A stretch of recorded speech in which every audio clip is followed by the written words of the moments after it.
very long to become a mother. That time when both mother and child, both of us were at risk.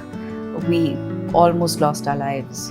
Hi, I'm Dia Mirza and you're watching me on midday.com. Hello everyone, this is Ocean Fernandez from midday.com and our guest for today is a multifaceted achiever. She's an actor, a climate crusader and a mother. Please welcome Dia Mirza. Hi Dia, how are you? Very good, welcome home. Thank you so much. Thank you for having us. So Dia, motherhood is something that you're making the headlines for because you are such a hands-on mother, and it's so lovely and inspiring to see you do your daily routine despite juggling all the professional commitments that you do. And Aviana is going to turn 3 very soon. So it's been a while since you're in this journey, since you've embarked on it. Do you recall the time when you acknowledged that you're going to bring a new life into this world 3 years ago? Oh my God. So my mother will tell you this, that ever since I was a child, I was a mother. I've always had a very strong maternal instinct, and all my friends and my family have always enjoyed the benefits of that. My colleagues and co-stars have always called me Ammi Jaan and all kinds of things. I waited very long to become a mother, and it was a very, very tough wait. I was very clear, when very early in life, that I wanted to have a child early, and it took a long time to get there. So when I did discover that I was pregnant, it was the most beautiful moment of my life. It felt like everything that I had hoped for and wanted for was finally going to happen. I think in many ways you don't quite fully understand the depth of that emotion until you start living with your child physically. And of course, the moments of the movement in your womb, and just that knowing that, oh my God, there's a being inside me that's growing. But the magic in the interactions, when the first smile that your child gives you, Yes. the first time your child latches on to you, the first time that your child smiles at you, the first time your child falls asleep in your arms, the first time your child says, Mama, the first time your child says, I love you too. These are just things that I think like I was saying this to a friend the other day, that I thought that, being a mother was a kind of love that you can never fathom. Like, it's just the most extraordinary kind of love, and the truest form of love. And what is amazing about it is that it finds a new form every day, and it just keeps expanding. Even though you think you can't possibly love more, it just starts expanding. It just expands every day. It's quite phenomenal. Amazing. It was very insightful as well. So Dia, you have been very vocal about your son's journey since the time he was born, from the time he was in the NICU. You've shared it with the people out in the open. But what I want to know is, because you as a mother, you have reached postpartum and you have a child who is in the NICU battling his own battles at that moment. What was the healing process for you? Because I'm sure your family must have been around you, the biggest support, but you're feeding, bleeding, doing all at once. What was the healing process for you? Ocean, even now when I think back to that time when both mother and child, both of us were at risk, we almost lost our lives, and he had to be brought out at the end of the 6th month, which was, at 820 grams, which is so little. And of course, the reason why I shared our journey with everyone was because I drew so much hope from the stories that I was able to read online. and my friends shared with me about, somebody they knew who'd had a similar experience. And I wanted our story to give parents, mothers hope, because that the unknowing and the uncertainty around extremely premature birth and all the complications it comes with can be a deeply distressing and unsettling time. I think I was in a unique situation for a few reasons. One, I conceived Avian and was able to have Avian at an age and stage in my life when I think I had gathered some experience. And it was obviously a much desired pregnancy. And Avian was a baby I'd prayed deeply for. So the one thought that never left my heart and my mind was that he came to me after a very long wait, and I believed with every cell in my being that he would not leave me. I just believed it with all my heart. And no matter what the statistics were or the percentage, like they would say, this much percentage chance survival, this is the risk, 95% risk involved with the surgery.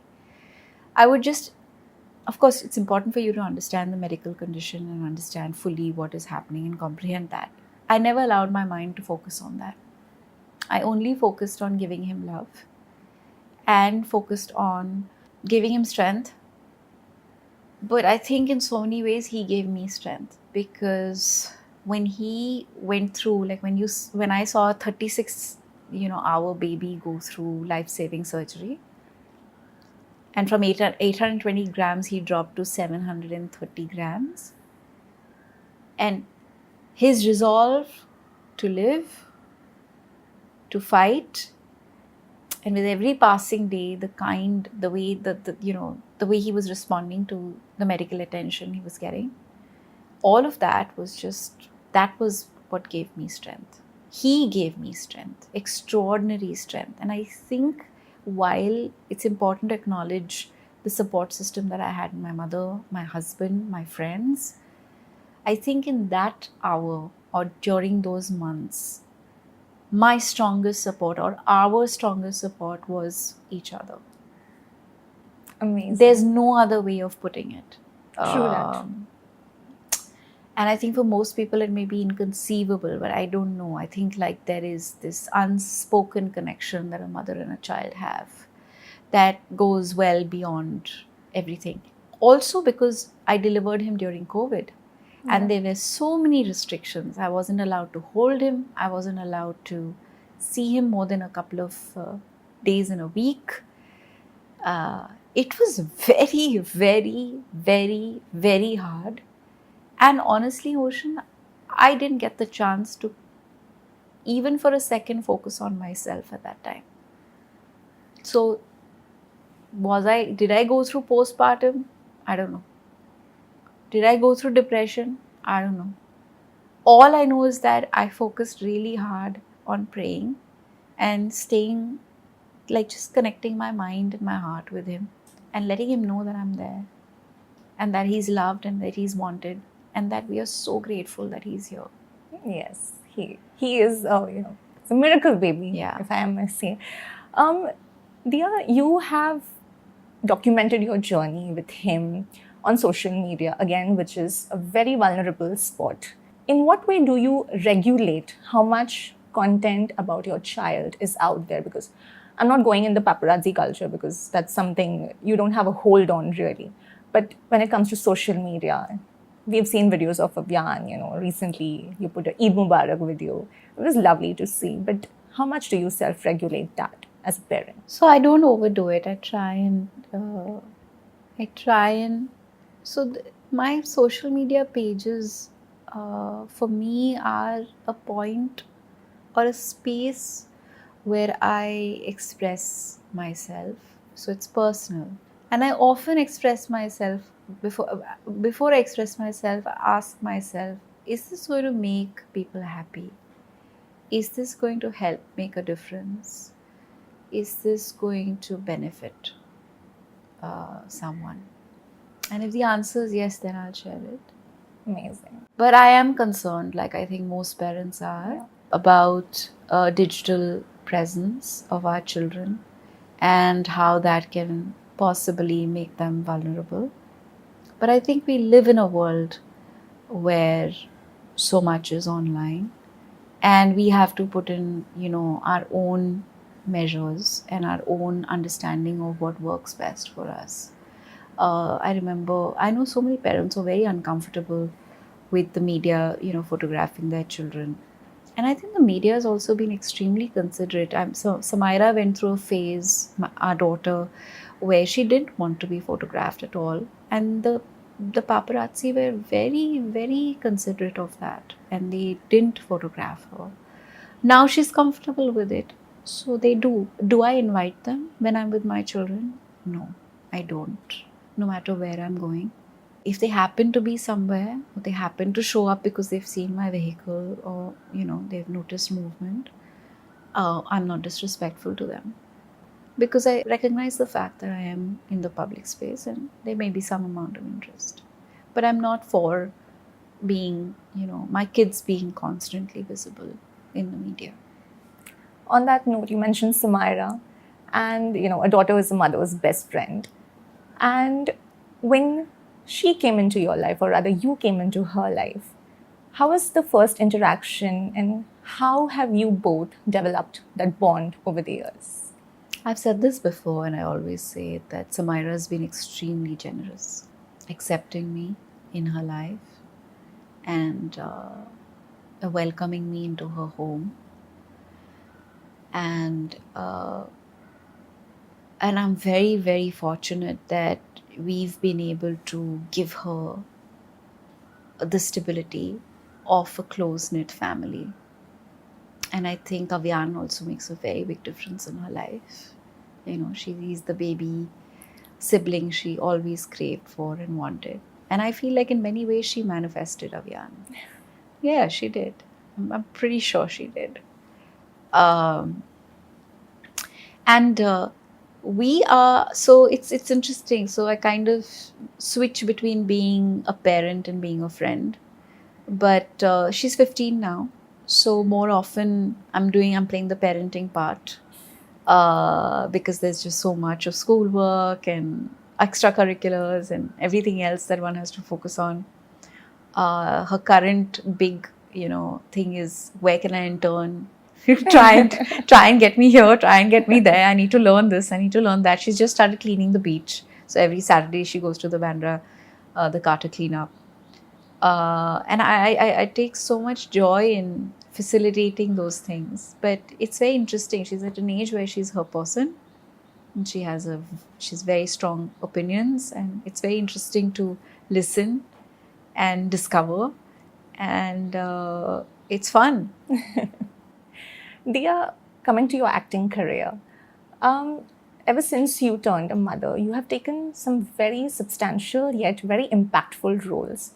Is it a conscious choice that you make that now you're a mother, you need to sign up on projects that have some kind of impact on the society?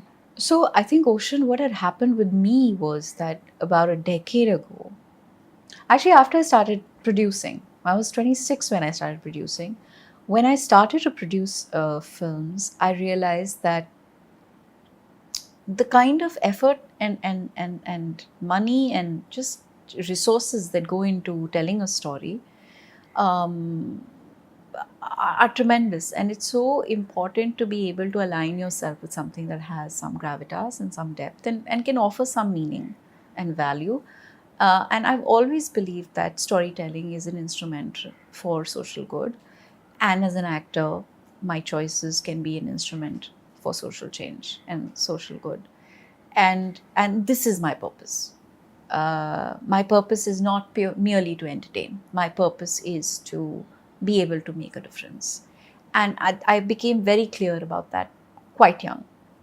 So therefore, I made very, very considered choices. And I think after becoming a mother, the one thing that I acknowledge, and I'm sure as a mother you do too, that your time is not entirely your own. You know, your time belongs to your children. And if I'm going to rob them of my time with them, then I would much rather or prefer to go away from them for something that I know will add deep meaning and value to their life. Otherwise, it's pointless to me. So I don't want to go away just to be like, I don't know, indulge a fancy. Even that's okay. But I think it's important for children also to grow up around parents who they see and witness actualize their full potential, who they witness and see individuals who are pursuing the full potential of their being. And it's so important for Avian and Samaira to witness both their parents becoming the people they want to be. Thank you so much, Dia. Thank you, Ocean. Subscribe to Midday India.